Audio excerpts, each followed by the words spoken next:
ఇలా చిగురించబోతుంది. గొప్ప దినాలు నువ్వు చూడబోతున్నావు. నీ యేసుకు సమస్తము సాధ్యమే. గుడ్ మార్నింగ్ దేవుని ప్రియ కుమారుడా, గుడ్ మార్నింగ్ దేవుని ప్రియ కుమార్తె, special good morning to you.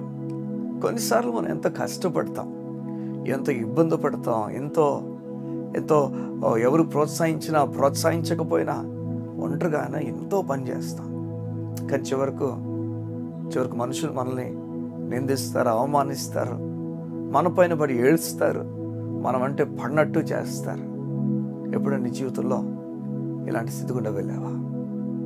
ఇలాంటి పరిస్థితి గుండా వెళ్ళావా? నీవు అక్కడ ఉండడం కారణం దేవుడే నా పనిలో పెట్టాడు, దేవుడే నడిపిస్తున్నాడు. కానీ నువ్వు నిందలు పాలవుతున్నావు, నువ్వు బాధతో కొమ్మిలిపోతున్నావు. అనవసరంగా దీంట్లోకి వెళ్ళానే, అనవసరంగా ఇందులో ఉన్నానే, ఎందుకయ్యా నన్ను తీసుకొచ్చావు అని చెప్పి దిగులు పడిపోతున్నావు, బెంగపడిపోతున్నావు. సగమా నీలానే ఒక వ్యక్తి ఆలోచించవచ్చు, కానీ నీలాగా ఆలోచించలే, వేరొక విధంగా ఆలోచించాడు. నేను చెప్పను ఎవరో.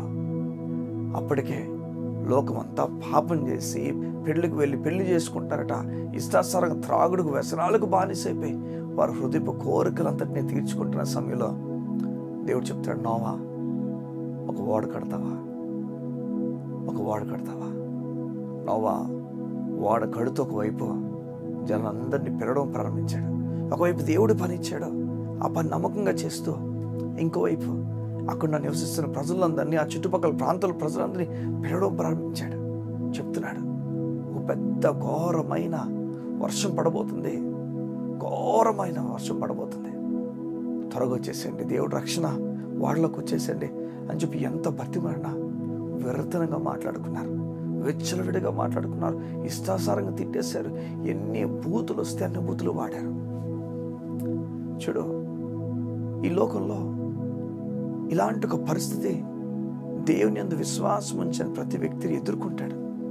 అందుకే కదా మనం కేవలం గొప్ప ఘనత, మహిమ పొందడానికి మాత్రం పిలువబడలేదు, కానీ శ్రమను అనుభవించడానికి కూడా మనం పిలువబడ్డామని లేఖనాలు చెబుతున్నాయి. నిరాశపడిపోక ఈ లోకంలో శ్రమ గుండా వెళ్ళాలి. శ్రమ అనుభవించినప్పుడు అయా నీకు వందనాలని చెప్పి ఆ శ్రమను మనం చూసి సంతోషంగా వెళ్ళిపోవాలి. కారణం ఆ శ్రమతో గొప్ప విజయాన్ని, గొప్ప ఉన్నతమైన కార్యాలు మన దేవుడు జరిగిస్తాడు.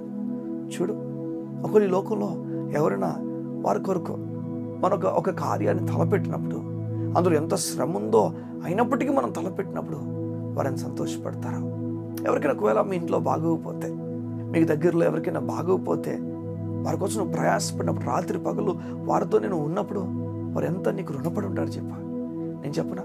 దేవుని పనిలో కూడా దేవుని కొరకు నువ్వు నిలబడినప్పుడు దేవుడు నీకు రుణపడి ఉంటాడు. దేవుడు కూడా నీ గొప్ప కార్యాలు చేస్తాడు. నీ కొరకు తన స్తోమతంతో ఉపయోగించడానికి ఇష్టపడుతున్నాడు. నిరాశపడిపోతా, దుఃఖపడిపోతా. నోవా దుఃఖపడిపోలే, నోవా నిరాశపడిపోలే. ఎన్నెన్ని మాటలు వినుంటాడు చెప్పా. ఆ ఓడ ఒకరోజు 2 రోజులు కాదు, ఎన్నో సంవత్సరాలు ఓడ కట్టాడు. ఆ పని చేస్తున్న వారు కూడా ఎన్ని మాటలు అంటారు, పిచ్చివాడు ఎక్కడ వాడెందుకు రాని, పిచ్చివాడులా ఉన్నాను అని ఎన్ని మాటలు అంటారు. నేను చెప్తున్నాను విను, ఎన్ని మాటలున్నా పట్టించుకోకుండా ముందుకు వెళ్ళాడు. ఈ ఉదయం దేవుని సేవకునిగా నేను చెప్తున్నాను నీకు, పట్టించుకోద్దా.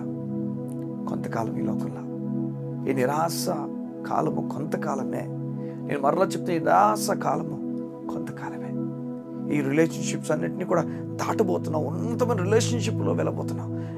ఈ లోకపు బంధాల్లో, ఈ లోకపు చెరలోంచి అన్నిటి నుంచి విడిపించబడబోతున్నావు, ఆనందంలోకి వెళ్ళబోతున్నావు. దేవుడు ఎలాంటి ఒక వ్యక్తిగా నేను నిర్మించాడో ప్రారంభంలో, అటువంటి వ్యక్తిగా నువ్వు స్వాతంత్రాన్ని అనుభవించబోతున్నావు. ఈ లోకంలో దాన్ని మనసులో పెట్టుకొని, ఆ స్వాతంత్రాన్ని మనసులో పెట్టుకొని నువ్వు స్వేచ్ఛగా స్వతంత్రుడిగా బ్రతకడానికి ఇష్టపడావు. నువ్వు బైబిల్ చెప్తుంది, శ్రమ పడ్డానికి మనం భాగ్యం ఎంచుకోవాలి. అవును, శిష్యులందరిని కూడా చెరసాల్లో పెట్టి ఇష్టాసారం కొట్టినప్పుడు అన్నారట, ఈ నామం కొరకు మేము శ్రమ పడ్డానికి యోగ్యులుగా ఎంచుకుంటున్నాం. పర్వాలేదు, ఏం పర్వాలేదు. ఈరోజు నీతో మీ అత్తగారు సరిగా లేరేమో, ఈరోజు నీ భార్య సరిగా లేదేమో, భర్త సరిగా లేడేమో, ఉన్నదంతా కూడా నష్టానికి అయిపోతుందేమో. నా జీవితం అసలు అని చెప్పి నిరాశపడిపోతున్నావేమో. లేదు, వీటిని దేవుడు బాగు చేస్తాడు, నీకు అనుకూలంగా మారుస్తాడు. నువ్వు ఆయనకు అనుకూలంగా మారుతావా? ప్రేమించు, నువ్వు ప్రేమించు. ప్రేమించినప్పుడే కదా గొప్ప కార్యాలను చూస్తావు. దేవుని ప్రేమ అన్న మాటలో ఏం దాచి ఉంచబడిందో అవన్నీ నువ్వు చూడగలుగుతావు ఎప్పుడైతే నువ్వు ఆ ప్రేమను చూపించడం ప్రారంభిస్తావు. విసిగిపోక ఈ లోకం ఇది అందరికీ జరిగేదే. నువ్వు దాన్ని వింతగా చూడమాక. నువ్వు దాన్ని ఎప్పుడైతే లోపల తీసుకుంటావో ఇక జరుగుతుంది, దీంట్లో నేను ఈ విధంగా ప్రేమ చూపించాలని. అప్పుడు నువ్వు గొప్ప కార్యాలు చూస్తావు. కళ్ళు మూసుకుంటావా? యోధుని గురించి ప్రార్థన చేస్తున్నాను. మా ప్రియ పరలోకపు తండ్రి, నీకు వందనాలు.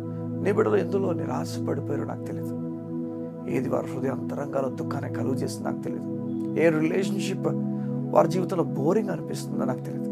ఏ రిలేషన్షిప్ వారి జీవితం నేల కూల్స్తుందో నాకు తెలియదు. ఏ రిలేషన్షిప్ వద్దు అనుకుంటున్న వ్యక్తులున్నారు నాకు తెలియదు. కానీ ఏ ఉదయనట్టి మనసు నుంచి వారిని బయట తీసుకొచ్చి నీ గొప్ప నెమ్మదిని వారికి కలుగు చేయమని కోరుతున్నాను. గొప్ప ప్రశాంతతను వారికి ఇవ్వండి. నీ గంభీరమైన కార్యాలు వారికి జరిగించండి. నా తండ్రి, ఇప్పుడే ప్రతి రిలేషన్షిప్ కట్టబడిన కాక, నీ నెమ్మదితో కట్టబడిన కాక, నీ సమాధానంతో కట్టబడిన కాక, ఆత్మ కలిగించు ఐక్యతను నీ ప్రజలు కాపాడుకుంటూ ముందుకెళ్ళేవారుగా ఉంచండి. నీ గొప్ప నెమ్మదిని ప్రకటించు. దేవుని సమాధానం నీ బిడ్డలకు ప్రకటించుచున్నాను తండ్రి. ఆమేన్, ఆమేన్, ఆమేన్. నీ దేవుడు గొప్ప కార్యాలు చేయబోతున్నాడు. విసిగిపోవద్దు, అలసిపోవద్దు. గొప్ప కార్యాలు అందుకు నువ్వు ముందుకెళ్తున్నావు. God bless you. See you tomorrow.